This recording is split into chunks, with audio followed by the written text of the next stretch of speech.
So this is very helpful kasi we are aware po na some businesses they conduct monthly board meeting or business review, whatever that is called.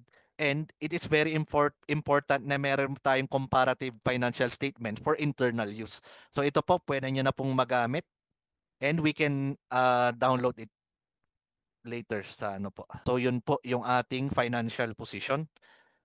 And of course, some companies would want to set a budget or earmark expenses in anticipation for next year or for in the future period.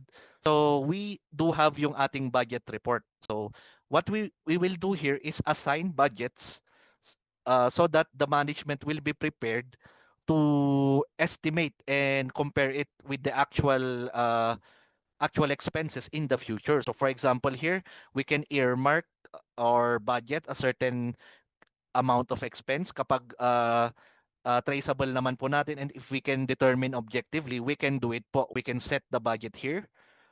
And then, after we've set the budget, then comes yung ating recording ng actual expense, comes our variance analysis.